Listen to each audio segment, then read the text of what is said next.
All right, guys, let's get out our adventure Bible and get started with our Bible lesson. If you open up to the very front, you'll see this table of contents.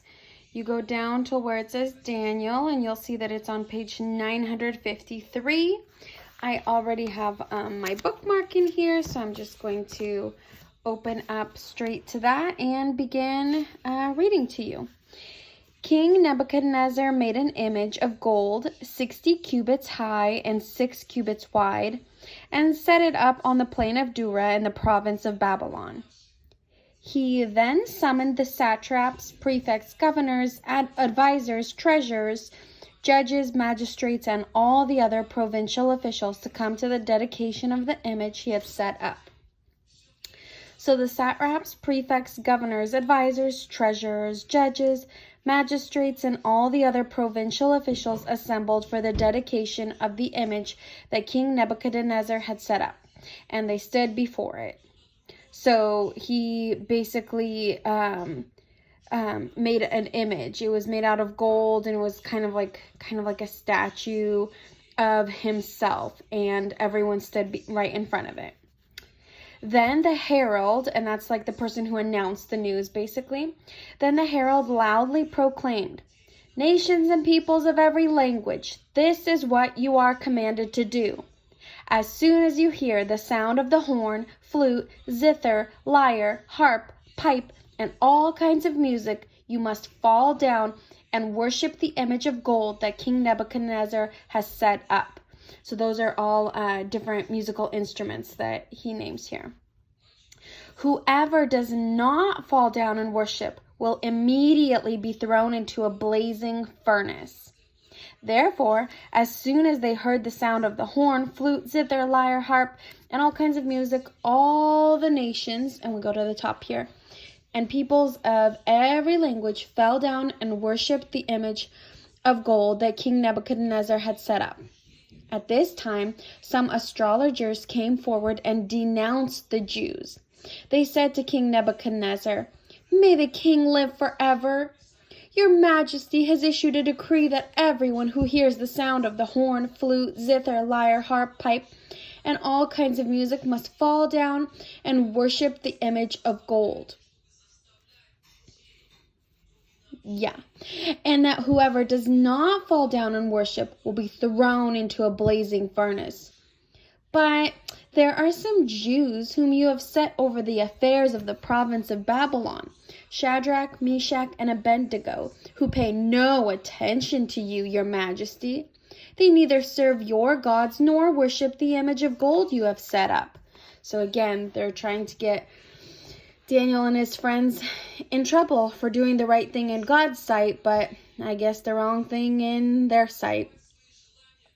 Furious with rage, Nebuchadnezzar summoned Shadrach, Meshach, and Abednego. So these men were brought before the king, and Nebuchadnezzar said to them, "Is it true, Shadrach, Meshach, and Abednego, that you do not serve my gods or worship the image of gold I have set up? Now, when you hear the sound of the horn, flute, zither, lyre, harp, pipe, and all kinds of music, if you are ready to fall down and worship the image I made, very good. But if you do not worship it, you will be thrown immediately into a blazing," and see how it stops right there, blazing furnace. "Then what God will be able to rescue you from my hand?"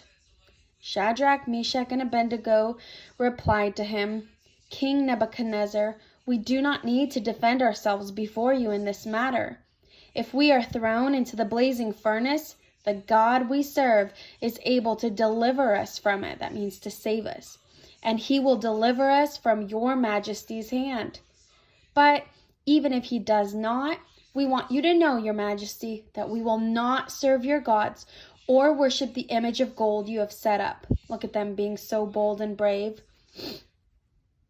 Then Nebuchadnezzar was furious with Shadrach, Meshach, and Abednego, and his attitude toward them changed.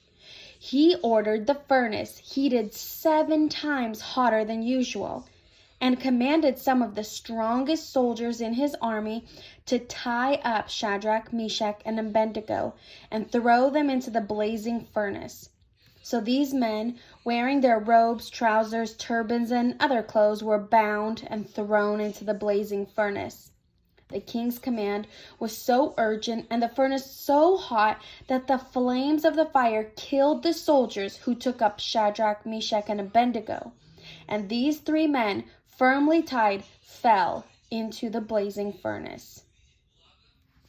Then King Nebuchadnezzar leaped to his feet in amazement and asked his advisors, "Weren't there 3 men that we tied up and threw into the fire?"